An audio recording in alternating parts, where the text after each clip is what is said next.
There's a misconception that in the Old Testament, in the era of the Old Testament, that you were saved by works, and that in the New Testament, you're saved by grace, or that in the Old Testament, or the Old Covenant, you're saved by keeping the law, and in the New Testament, you're saved by the works of Jesus Christ.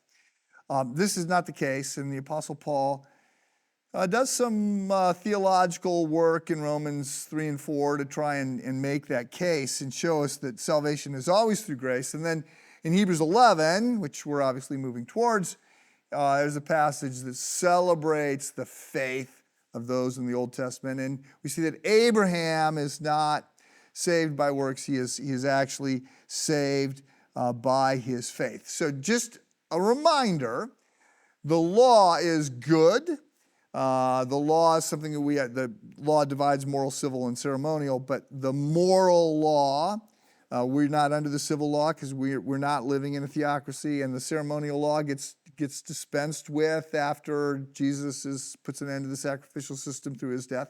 The moral law, these are truths, these are still apply, and your life is likely to work a lot better when you apply them, when you embrace them. However, we are not able to perfectly keep the law, and especially when Jesus upgrades the standards, which he does in the Sermon on the Mount, his sermon on the law, and he makes it clear that it's not just that we can't commit murder, we can't actually want to murder somebody and get angry in our heart. It's not just that we shouldn't commit adultery, it's that we should not commit adultery in our heart and in our mind, right?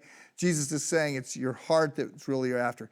Once we understand what Jesus is saying that way, then it's like, oh my goodness, well, I'm busted. I cannot keep the law. So no one is saved on the basis of keeping the law. Hebrews chapter 4, verses 1 through 11, tell us in no uncertain terms that God's rest is open to all who are going to embrace him.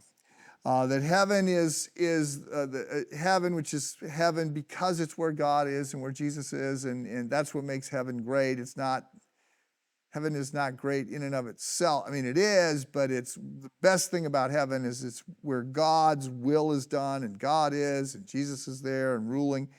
So we go to heaven. That is available. That offer is available. It is made available to us through the work of Jesus Christ. So becoming a Christian is a thing, right? The offer is extended to all, but not everyone chooses to embrace it. So Christianity is not this I do, it's this he did, but we are expected to believe, to put our weight down, to follow, to exercise faith.